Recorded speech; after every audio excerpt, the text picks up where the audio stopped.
Israel फिलिस्तीन और Hamas विवाद, इस संघर्ष की कहानी क्या है।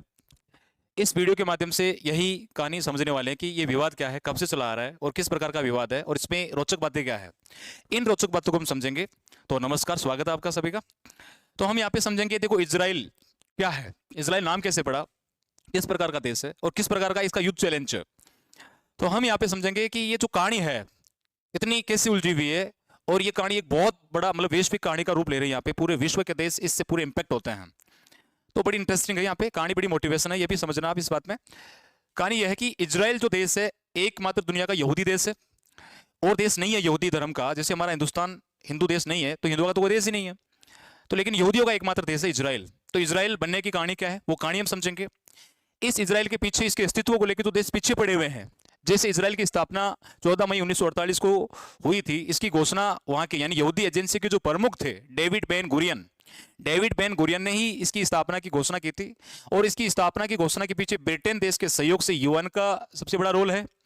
तो उस रोल को हम यहाँ पे समझेंगे और इस रोल के पीछे किस प्रकार के विवाद बनते हो रहे हैं जिनसे युद्ध और संघर्ष होता आ रहा है, उस विवाद को हम समझेंगे यहाँ पे।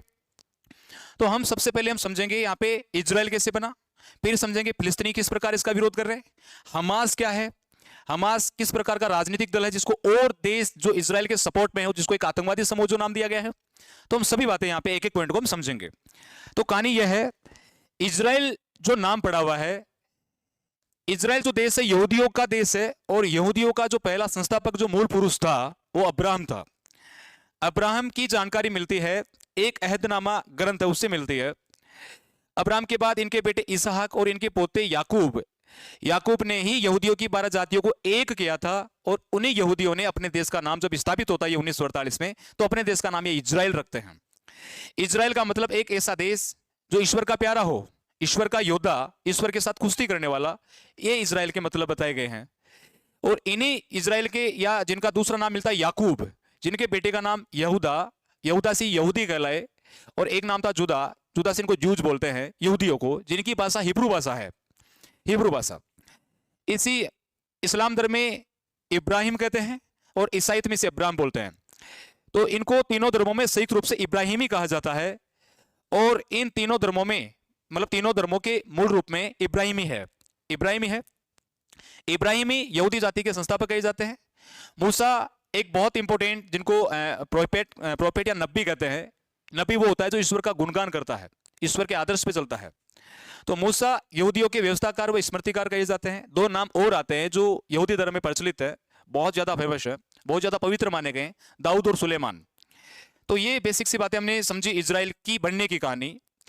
और एक दूसरा जो विवाद में जो करेक्टर है हमास अरबी भाषा का शब्द है।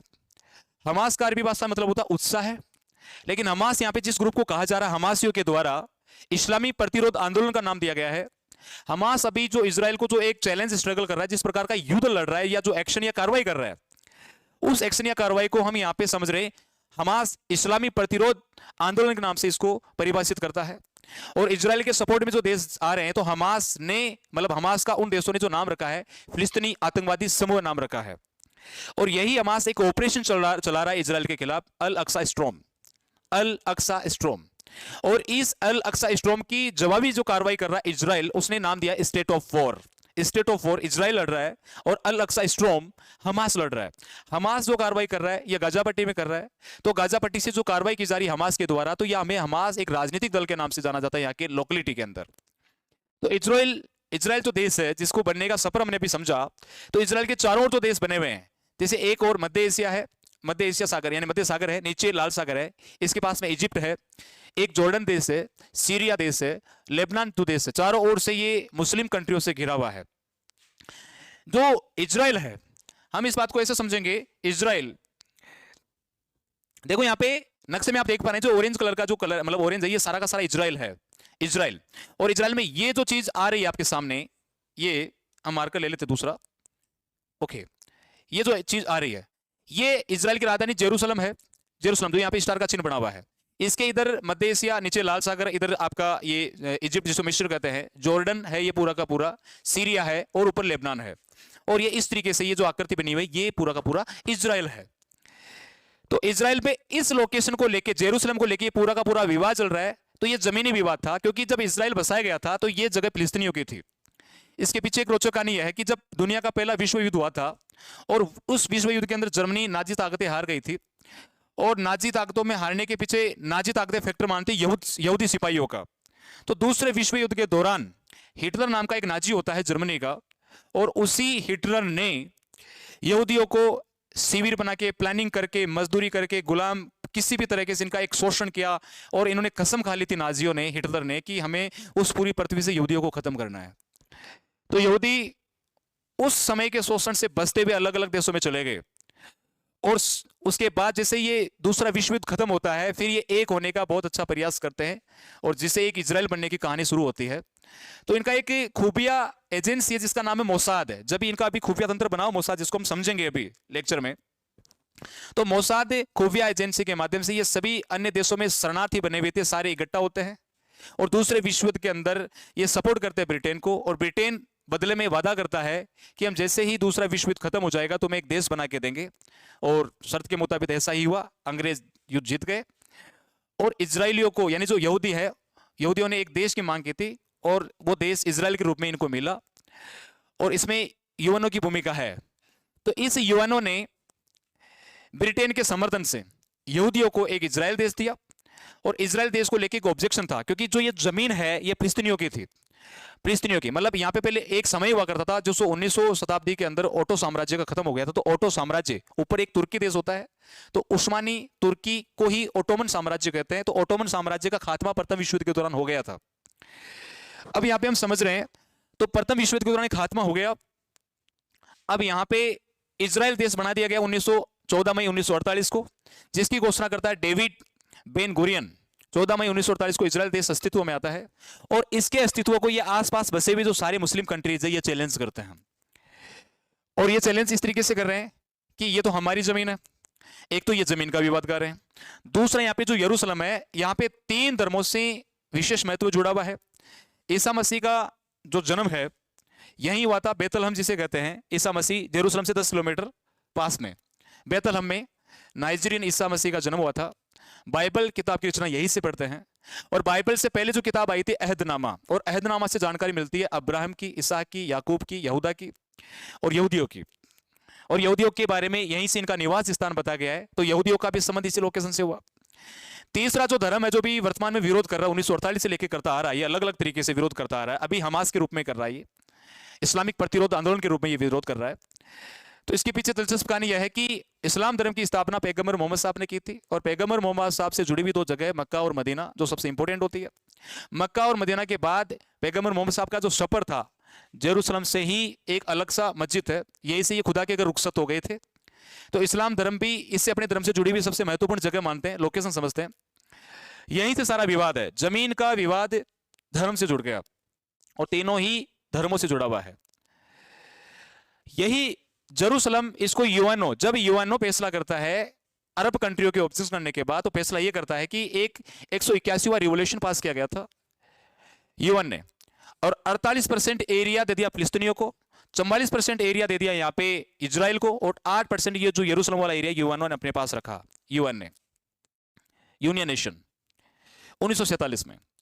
और इसी के तहत ये बंटवारा हुआ, और ये 8% यूएन अपने कंट्रोल में रखने के बाद से अरबी देश आक्रामक हो गए, तब से ये लड़ाई चल रही है।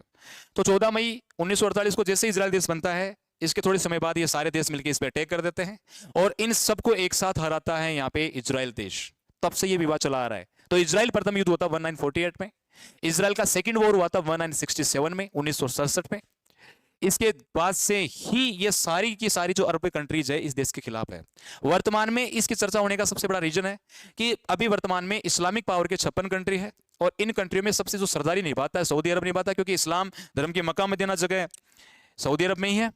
तो सऊदी अरब और अमेरिका की नजदीकियां इस हमास को पसंद नहीं आ रही है, क्योंकि अमेरिका सपोर्ट करता है इजराइल को, और अमेरिका से दोस्ती हो रही है सऊदी अरब की, और यही सारी कंट्रोवर्सी क्रिएट कर रहा है अभी हमारा वर्तमान इजराइल और हमास का विवाद। ये सारी कहानी हम समझ रहे हैं यहाँ पे। अब यहाँ पे कहानी यह है कि ये जो गाजा पट्टी है, इसी गाजा पट्टी से इजराइल को चैलेंज किया जा रहा है। इधर वाले जो मुसलमान हैं, अरबी देश सपोर्ट करते हैं, तो ये आराम से प्यार से अपना विरोध प्रदर्शन कर रहे हैं कि भाई झगड़ा है चला आ रहा है, चाहते सब है। ये यहाँ पे वाले ज्यादा ही मारपीट कर रहे हैं, ज्यादा ही मिसाइलें दाग रहे हैं। तो ये फिलोसॉफी हमें समझनी पड़ेगी इसकी कि क्या फिलोसॉफी है। तो गाजा पट्टी से सारे अटैक किए जा रहे हैं, और इस गाजा पट्टी पे जो हमास का जो नेतृत्व कर रहा है यहाँ पे इस्माइल हनिया नाम का एक लीडरशिप राजनेता है, वो कर रहा है, जो अभी कतर दोहा में रह रहा है वर्तमान में। कतर से ही इसकी फंडिंग की जा रही है। इसमें एक नाम आता है इराक का, ईरान का। ईरान भी फंडिंग कर रहा है, सपोर्ट कर रहा है, खुल के सामने आ रहा है, अमेरिका को चैलेंज कर रहा है, हमास को सपोर्ट करते हुए इजराइल को चैलेंज कर रहा है। ये सारी कहानी खता चल रही है यहाँ पे। तो इसी गाजा पट्टी को लेके विवाद है। तो ये गाजा पट्टी जिसकी लंबाई 41 किलोमीटर लंबी है और 10 किलोमीटर ये चौड़ी है, और हमास यहीं से कार्रवाई कर रहा है पूरी की पूरी। हमास इजराइल को चैलेंज कर रहा है। इजराइल को हमने समझा ही था। तो इजराइल ने अपने बचाव के लिए, अपने अस्तित्व को बचाने के लिए, एक तो आयरन डोम एक हथियार है, दुनिया का सबसे सटीक और कारगर एयर डिफेंस सिस्टम है ये, जिससे दुश्मन देशों से आने वाली मिसाइलें जो रॉकेट है उनको नेस्तनाबूद करता है, उनको डिस्ट्रॉय करता है, उनको खत्म कर देता है। और दूसरी एक इसकी फिलोसॉफी आयरन वॉल, और आयरन वॉल फिलोसॉफी से ये मतलब अपने देश के अंदर high advance technology, high advance knowledge और हाई एडवांस प्लानिंग जीतने की स्ट्रेटजी। तो इजराइल की संख्या मात्र ये मान के चलो 94-95 लाख है, लेकिन हर यहाँ पे जो मतलब नागरिक है वो एक सैनिक की ट्रेनिंग करता है और अपने देश को, अस्तित्व को बचाने की कसम खाता है। तो यहाँ पे स्त्री पुरुष दोनों मिलकर लड़ते हैं, और ऐसी ही कार्रवाई भी वर्तमान में देखने को मिल रही है। तो न्यूज़पेपर के माध्यम से हमारे पास न्यूज़ आ रही है। तो ये फिलिस्तीनियों का और यहूदियों का एक युद्ध है, चल रहा है, अभी लड़ाई हो रही है।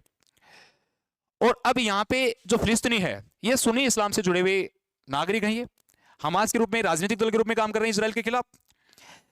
तो यहाँ पे ये बोलते हैं कि इजराइल हमारे साथ आए दिन नकबा कर रहा है। एक शब्द बोला मैंने, नकबा। नकबा मतलब आए दिन इजराइल हमारी जमीन को कवर करता जा रहा है, हमको मिला के आपस में ही लड़ा रहा है, और हमें बेघर कर रहा है, और एक दिन आएगा ये हम सब पे कार्रवाई कर लेगा। इस प्रकार के एलिगेशन ये इजराइल पे लगा रहा है। इजराइल कह रहा है कि हमारा एक ही देश है, अस्तित्व खत्म कर दे कि हम कहां जाएंगे दूसरे देशों में, हमारा देश है ही नहीं कोई। तो इस प्रकार का ये कन्फ्लिक्ट, ये पूरी कंट्रोवर्सी चल रही है, पूरा युद्ध चल रहा है, एक कार्रवाई संघर्ष चल रहा है, ये हम इसको समझ रहे हैं। तो यहाँ पे फिलिस्तीनी कब मतलब कब कब कैसे कैसे कार्रवाई करते हैं। तो ये पहला मतलब ये पहले जीत नहीं पाए, हार गए, फिर एक आंदोलन के रूप में लड़ रहे हैं। तो इनके पहला जो एक बड़े स्तर पे जो संघर्ष आया था, जिसको एक शब्द बोलता हूं इंतिफादा। इंतिफादा, इंतिफादा, इंतिफादा पहला, इंतिफादा का मतलब होता है उथल पुथल करना या छुटकारा पाना। इंतिफादा का मतलब होता है उथल पुथल करना या छुटकारा पाना। तो पहला इंतिफादा आया था 1987 से, यानी 1987 से 1993। दूसरा इंतिफादा सन 2000 से लेके 2005, यानी 2000 से लेके 2005 के बीच चला था इनका। अभी जो संघर्ष चल रहा है वर्तमान में, इसको तीसरा इंतिफादा कहा जा रहा है, कि ये जो कार्रवाई हो रही है, सारा संघर्ष चल रहा है इजराइल और हमास के बीच, ये तीसरा इंतिफादा है, जो अक्टूबर से ही चल रहा है, अक्टूबर ही चल रहा है अभी। ये सारी चीजें चल रही है यहाँ पे। भारत अपने नागरिकों को निकालने के लिए यहाँ पे ऑपरेशन विजय चला रखा है, जिससे हमारे भारतीय नागरिकों को वहां से निकाला जा रहा है। ये हमें पता रखना होगा। और हमें पता रखना होगा कि भारत इजराइल और फिलिस्तीन को लेकर भारत किस प्रकार का स्टेटमेंट तय करता है। तो भारत हमेशा से ही आतंकवाद के खिलाफ खड़ा हुआ है। अगर कोई भी डिस्प्यूट है, कोई भी कंट्रोवर्सी है, तो उसको प्यार से, समझौते से सोल्व किया जा सकता है। लेकिन यहाँ पे आतंकवादी चीजें करना, इस पैनिक चीजें क्रिएट करना, युद्ध जैसी चीजें, हालात पैदा करना, इस चीज के खिलाफ भारत हमेशा से रहा है, क्योंकि भारत खुद एक आतंकवाद का ग्रसित एक पीड़ित देश है। तो यहाँ पे भारत ने एक साफ सुथरा बयान जारी किया है, और बयान क्या है वो भी हम समझ लेते हैं यहाँ पे, कि आतंकवाद के खिलाफ भारत हमेशा से खड़ा रहा है, हमेशा खड़ा रहेगा। ये किसी भी मसले का हल नहीं है। तो यहाँ पे इजराइल का समर्थन करते हुए आतंकवाद के खिलाफ भारत ने बयान दिया है, और फिलिस्तीन के राष्ट्रपति से भी बराबर बात कर रहा है हमारा इंडिया।